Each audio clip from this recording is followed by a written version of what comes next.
Patience in a place like Heartland Logistics Group in Indianapolis is not a feeling.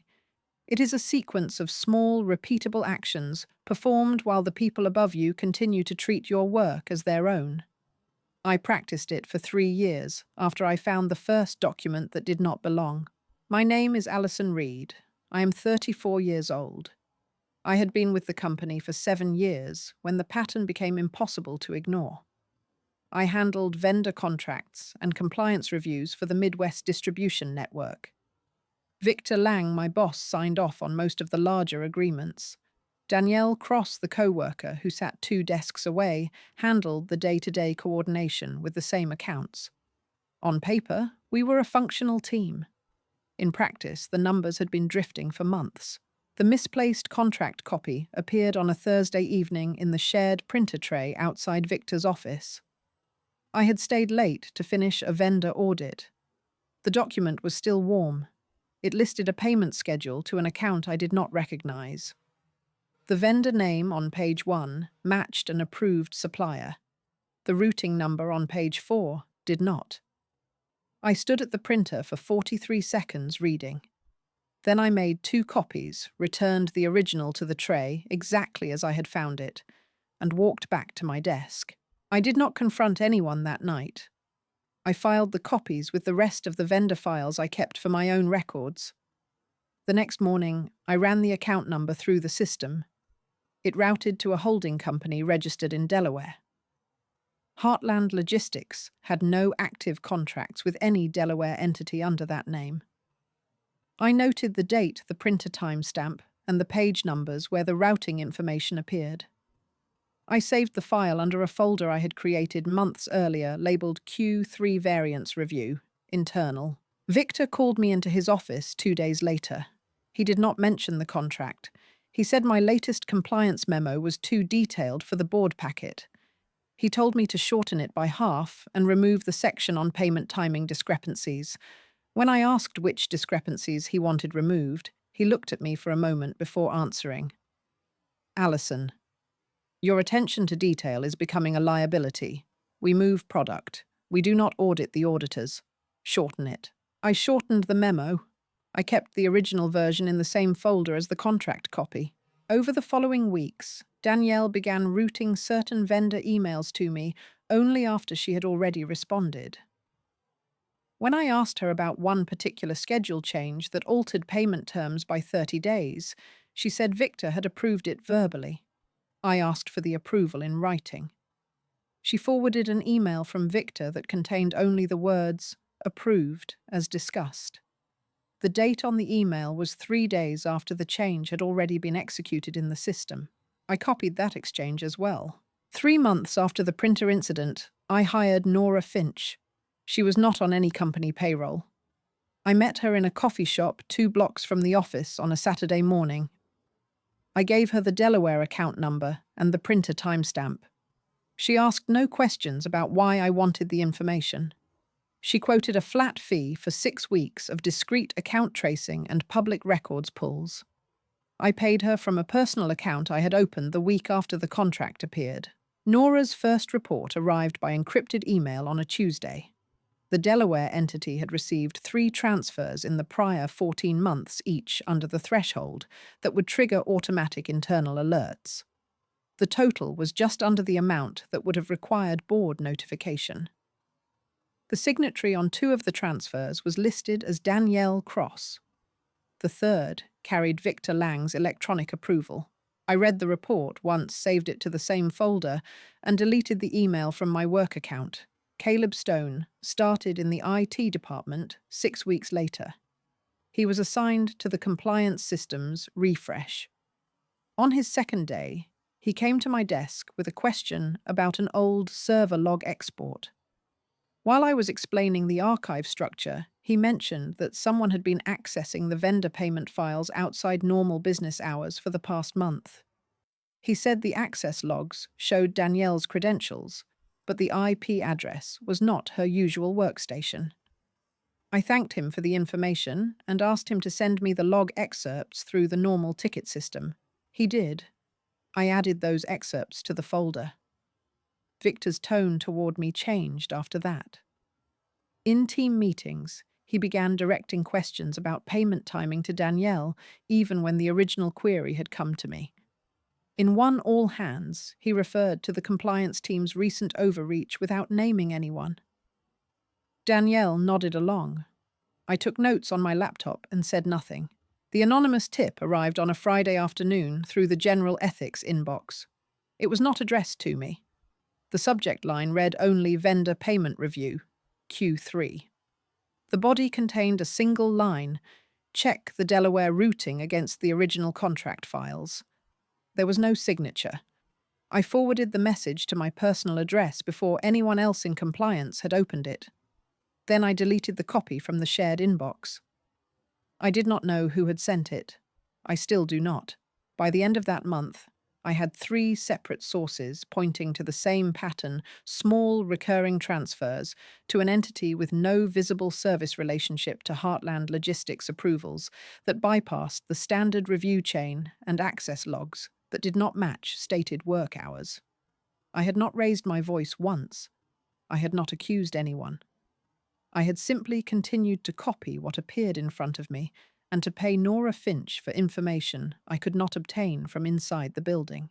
Victor called another meeting the following Monday. He wanted the compliance memo for the upcoming investor presentation shortened again. He said the board preferred narrative summaries over line-item variance reports. Danielle sat beside him and agreed that detailed appendices created unnecessary questions. I agreed to shorten the memo. I kept the full version along with every prior draft in the folder that now contained the contract copy, Nora's reports, Caleb's log excerpts, and the anonymous tip. That evening, I sat at my desk after everyone else had left. I opened the folder and counted the files. There were 47 separate documents. I did not feel satisfaction or anger. I noted the number and closed the folder. The investor presentation was scheduled for 6 weeks later. Victor had already told the team that Danielle would co-present the financial section with him. My name did not appear on the agenda. I continued to document. The investor presentation remained 6 weeks away. I continued to document. Victor scheduled a one-on-one the following morning. He sat behind his desk with the morning light from the south windows hitting the side of his face. Rachel Kim, his assistant, had placed the printed agenda on the table between us before she closed the door. Victor did not look at the agenda. He looked at me. "I've been reviewing the compliance notes you've been sending," he said. "They keep arriving with attachments that were not requested. That creates extra work for the people who have to read them." I waited 3 seconds before answering. The attachments contain the supporting data for the variances I flagged. Data is not the same as clarity, Victor said. Clarity is what the board needs. Your version of clarity is becoming a pattern of second-guessing. I need you to stop sending material that has not been reviewed by Danielle first. Danielle had not been copied on any of the notes I had sent in the prior month. I noted the instruction and the date. "I'll route future notes through her," I said. Victor leaned back. "Good. We're aligned then." The meeting lasted 11 minutes. I returned to my desk and created a new file titled Routing Instruction 03-12. I pasted the exact words Victor had used and saved it with the earlier contract copy and Nora Finch's first report. Danielle began copying me on fewer emails after that. When a vendor dispute arose over a 30-day payment term change, she resolved it without including me, and then forwarded the final exchange with a note that read, "Handled per Victor's direction." The date on her note was the same day the change had been executed in the system. I copied the entire thread. Caleb Stone appeared at my desk again 2 days later. He carried a printed ticket from the IT queue. He set it down without sitting. "The access logs for the vendor payment folder still show activity outside normal hours," he said quietly. "Same credentials as before. Different IP each time." "I thought you should know before the presentation prep starts." I thanked him and asked him to close the ticket with the standard no action required note. After he left, I added the new log excerpts to the folder. The pattern now spanned 4 months. Nora Finch sent her second report on a Friday. The Delaware entity had received one additional transfer since her first review. The approval this time carried both Victor Lang's and Danielle Cross's electronic signatures on the same document. Nora had also pulled the incorporation papers for the Delaware company. The registered agent listed a name I did not recognize, but the mailing address matched a post office box that Heartland Logistics used for a different vendor 2 years earlier. I saved the report and cross-referenced the post office box number against old contract files. It matched an account that had been closed after an internal audit in 2022.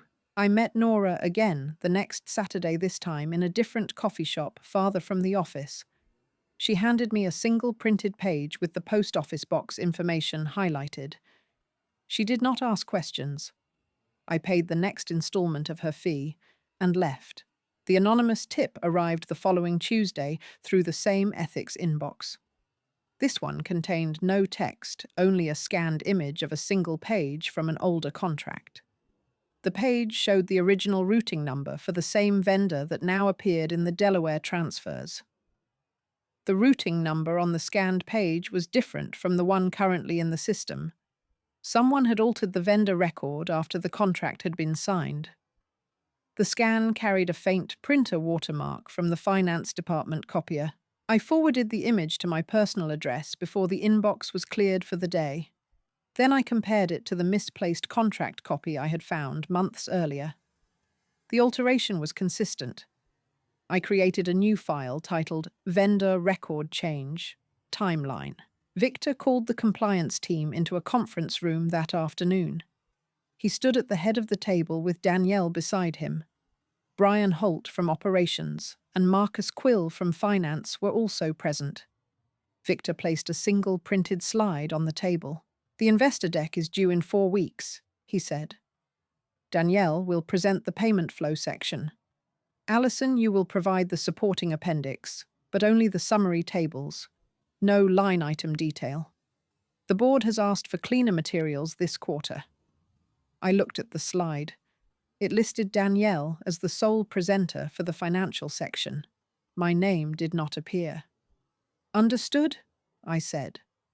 After the meeting, Danielle stopped by my desk. She did not sit. "Victor wants the appendix by end of week," she said.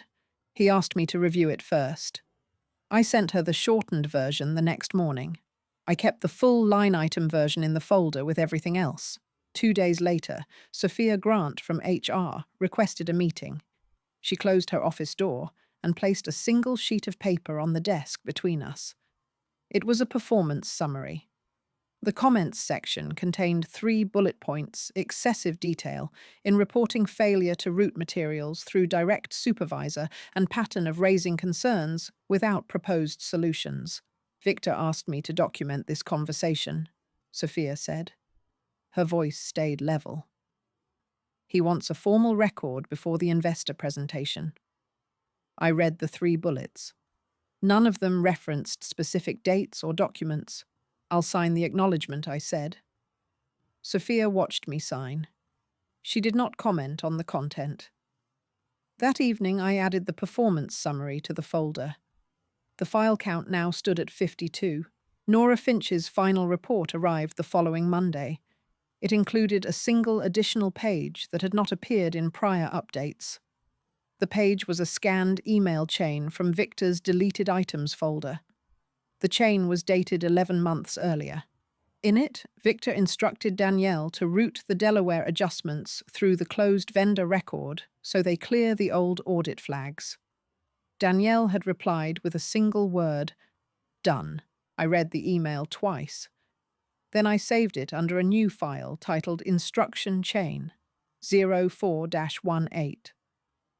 The investor presentation was now 3 weeks away. Victor had not changed the agenda. Danielle remained the listed presenter for the financial section. My name still did not appear. I continued to document. 3 weeks later, the investor presentation took place in the main conference room on the 4th floor of the Heartland Logistics Group building in Indianapolis. Victor Lang stood at the front, with Danielle Cross beside him. The slide deck listed her name under the financial section. My name did not appear anywhere on the agenda. I sat in the third row with the full appendix I had prepared on a flash drive in my pocket. I had not been asked to speak. Victor opened with the standard overview of quarterly volume and margin targets. Danielle presented the payment flow slides. She used the summary tables I had shortened. When she reached the vendor section, she stated that all major accounts had been reviewed and no material variances remained. Victor nodded once. The room stayed quiet, except for the sound of pages turning. I waited until the Q&A portion. Then I stood. I did not raise my hand. I spoke at normal volume. The Delaware routing number on slide 14 does not match the original contract on file, I said. The change occurred after the contract was executed. The approvals for the subsequent transfers carry both signatures currently listed on the agenda. Victor turned toward me. His expression did not change. Allison, this is not the time for internal audit notes. The supporting documentation is on the flash drive I submitted to legal yesterday, I said. Elena Vargas has the full chain. Elena Vargas, the legal counsel, sat 2 rows behind me. She did not speak. Victor looked at Danielle. Danielle looked at the screen. The room remained silent for 8 seconds. Then Lisa Moreau, the board member seated at the side table, asked for the flash drive. I handed it to the assistant at the door. She passed it to Lisa. Lisa inserted it into the laptop at the side table. The next slide that appeared was the scanned email chain from Victor's deleted items dated 11 months earlier. The text was clear on the screen route, the Delaware adjustments through the closed vendor record. Victor did not speak again during the meeting. Danielle sat down. The presentation ended 12 minutes early. Dr. Priya Sharma, the external auditor who had been retained for the quarter-end review, was already in the building for a separate meeting. She was called into the conference room after the investors left. She reviewed the files on the flash drive while the board remained seated. Andrew Vale from IT confirmed the access logs matched the timestamps on the email chain. Caleb Stone, still in his first month, provided the printed ticket history showing the outside hours access under Danielle's credentials. Nora Finch's reports were not shown in the room. I had redacted her name from every document before handing over the drive. The board meeting that followed lasted 90 minutes. I was not invited to attend. I returned to my desk and waited. At 4:17 p.m., Sophia Grant from HR appeared at my doorway. She carried a single envelope. Victor Lang and Danielle Cross have been placed on administrative leave pending further review, she said. The board has asked for a separation agreement for you as well. It includes a standard release and a reference neutrality clause. I read the agreement at my desk. The separation payment was listed in words as 6 months of base salary. There was no mention of the documents I had provided. I signed the acknowledgement page and returned the envelope to Sophia. She did not ask why I had kept the files. I did not offer an explanation. The following morning, the company issued a brief internal statement that 2 members of the leadership team had departed to pursue other opportunities. No mention was made of the Delaware transfers or the email chain. By the end of the week, 3 vendors had called to confirm their routing information. Marcus Quill in finance handled the calls. He did not copy me. I cleared my desk on the last day. Daniel Hayes, the mentor who had hired me 7 years earlier, stopped by before I left. He stood in the doorway for a moment. "You kept records," he said. "Yes." He nodded once and left. We did not speak again. Nora Finch sent her final invoice by encrypted email the same week. I paid it from the same personal account. She did not ask for an update. I did not provide one. The separation agreement included a clause that prohibited me from discussing the circumstances of my departure with any current or former Heartland logistics employee. I did not test the clause. 3 weeks after I left, a recruiter in Chicago called about a compliance role at a different distribution firm.